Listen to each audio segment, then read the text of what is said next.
उसका त्याग करें। आपके लिए यही उत्तम है। रात जितनी काली होती है, तारे उतने ही चमकीले होते हैं। दुख जितना गहरा होता है, ईश्वर उतना ही करीब होता है। कभी उसको नजरअंदाज ना करो जो तुम्हारी बहुत परवाह करता हो, वरना किसी दिन तुम्हें एहसास होगा कि पत्थर जमा करते हुए तुमने हीरा गवा दिया। जितना आप जिंदगी में व्यस्त रहोगे, उतना ही देखना मस्त रहोगे। बात कड़वी है मगर सत्य है।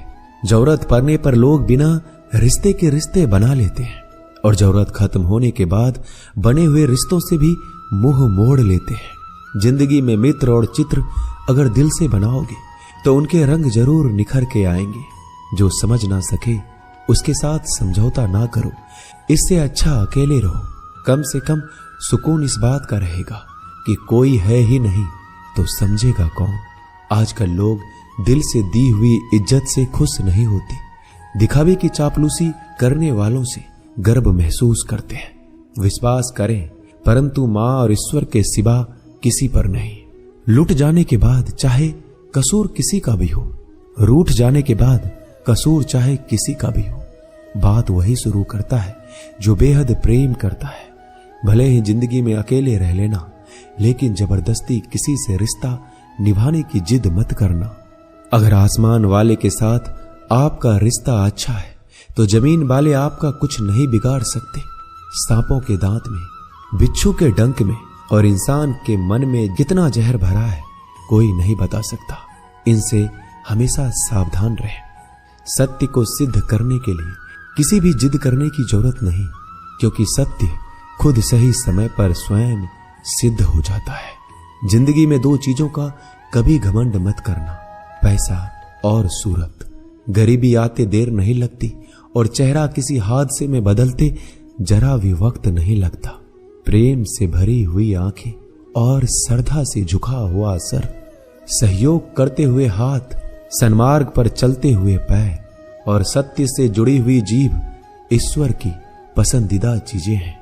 अगर आप सही हो तो गुस्सा होने की आपको जरूरत ही नहीं है, पर अगर आप गलत हो तो आपको गुस्सा होने का हक ही नहीं है। धोखे में जीने से अच्छा है अकेले जियो, सुकून से जियो, अपने आप पर भरोसा रखो। तुम्हारा किस्सा एक दिन जरूर कहानी बनेगा। मजाक और पैसा सोच समझकर उड़ाना चाहिए। संघर्ष ही जीवन है, इससे डरना नहीं, लड़ना सीखो। एक बार नींद टूटेगी तो चलेगा, लेकिन कभी अपने सपने मत टूटने देना।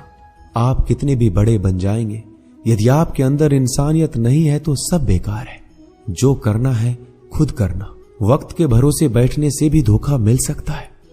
जिंदगी का एक उसूल बनाओ कि तुम्हारी इज्जत जो नहीं करता उसके पास कभी नहीं जाना, क्योंकि जीवन में क्या होगा, या तो कुछ अच्छा होगा या बड़ा होगा। जो भी होगा हमारे कर्मों का ही फल होगा। जिस प्रकार दिया तेल के बिना नहीं जल सकता, इसी प्रकार मनुष्य भगवान की कृपा दृष्टि के बिना जीवन में सफल नहीं हो सकता। जीवन में कोई भी काम करने से पहले एक बार भगवान का स्मरण करना जरूरी है कि मैं जो करने जा रहा हूं वो भगवान को स्वीकार होगा या नहीं। ऐसा करने से आप जीवन में कोई गलत काम नहीं करेंगे। किसी का भला नहीं कर सकते तो बुरा भी मत करो। यदि सम्मान नहीं कर सकते तो बेवजह अपमान भी मत करो। तुम जिसकी जितनी परवाह करोगे उतनी तकलीफ पाओगे, और जिस दिन तुम लोगों की परवाह करना छोड़ दोगे, लोग तुम्हें तकलीफ देना छोड़ देंगे। क्या लेकर आए हो और क्या लेकर जाओगे? ये जीवन 2 दिन का मेला है। एक दिन सब यहीं छोड़कर जाओगे।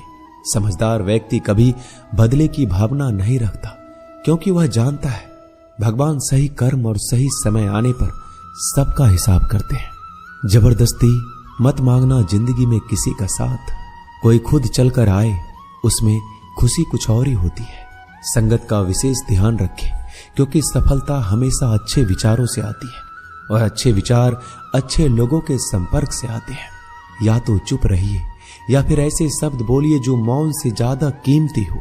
सत्य अपने लिए रखना, प्रेम दूसरों के लिए, करुणा सबके लिए रखना, यही जीवन का व्याकरण है। फूल कितना भी सुंदर हो, तारीफ खुशबू से होती है। इंसान कितना भी बड़ा हो, कद्र उसके गुणों से होती है। एक बार एक गांव में एक साधु रहता था जो भगवान पर बहुत विश्वास रखता था। एक बार की बात है, वह साधु पेड़ के नीचे बैठा था और भगवान को याद कर रहा था और अचानक ही वहां बाढ़ आ गई। चारों तरफ पानी ही पानी था। सब लोग अपने आप को बचाने के लिए ऊपर पहाड़ की तरफ भागने लगे। उनमें से एक आदमी ने देखा इस हालत में भी साधु जी भगवान की तपस्या कर रहे हैं और सोचा कि ये अपने आप को बचाने के लिए कहीं क्यों नहीं जा रहे हैं। तो उसने उस साधु से बोला, अरे आप क्यों नहीं जा रहे हो? आप मेरे साथ ऊपर पहाड़ की तरफ चलो, नहीं तो डूब जाओगे। साधु बोला, अरे हमें क्या होगा, मैं भगवान की इतनी तपस्या करता हूं कि मुझे कुछ नहीं हो सकता। भगवान खुद मुझे बचाने आएंगे। धीरे धीरे पानी साधु के कमर तक आ गया और अब लोग वहां से नाव लेकर निकलने लगे। उनमें से एक ने साधु से कहा, अरे पानी आपके कमर तक आ गया है, आप हमारे साथ चलिए। साधु ने कहा, नहीं नहीं, भगवान मुझे खुद बचाने आएंगे। और वो नाव वाला भी वहां से निकल गया। कुछ देर बाद पानी इतना बढ़ गया कि साधु के सर तक पहुंच गया। अब लोगों को बचाने के लिए हेलीकॉप्टर से निकालने लगे। एक हेलीकॉप्टर साधु के पास आया, जो कि आखिरी हेलीकॉप्टर था। साधु के पास नीचे रस्सी फेंकी और बोला, इसे पकड़ो और ऊपर आ जाओ, नहीं तो आप डूब जाओगे। यह आखिरी हेलीकॉप्टर है और आपके पास में कोई दूसरा रास्ता नहीं है बचने के लिए। साधु ने कहा, यह रस्सी आप वापस खींच लो और चले जाओ। मुझे भगवान के ऊपर भरोसा है, वो मुझे बचाने जरूर आएंगे। पानी काफी ऊपर आ गया और पैर भी डूब गया और साधु की भी डूबने से मौत हो गई। मरने के बाद साधु भगवान के पास गया और बोला कि हे भगवान, मैंने आपकी पूरी जिंदगी तपस्या की, पूरा जीवन आपकी आराधना करने में लगा दिया, फिर भी इतने भरोसे के साथ इंतजार किया कि आप मुझे बचाने आओगे, लेकिन वहां मेरी डूबकर मौत हो गई और आप नहीं आए। ऐसा क्यों? भगवान बोले, मूर्ख इंसान, एक बार नहीं 3 बार आया था मैं। तीनों बार मैं ही तो था। पहला पैदल, दूसरा नाव के द्वारा और तीसरा हेलीकॉप्टर के द्वारा, लेकिन तुमने मेरा एक भी अवसर पहचान नहीं पाया। पता नहीं किसका इंतजार कर रहे थे। इसी तरह से जिंदगी में हमें ऊपर वाला बहुत से मौके देता है, लेकिन हम सब मौके को ठुकराकर पता नहीं किस चीज का इंतजार कर रहे होते हैं कि वो होगा तभी मैं करूंगा। इस बात पर अड़े रहने से एक वक्त के बाद वो मौका हाथ से निकल जाता है और हम कुछ भी नहीं कर पाते। तो हमें किसी भी अच्छे समय का इंतजार नहीं करना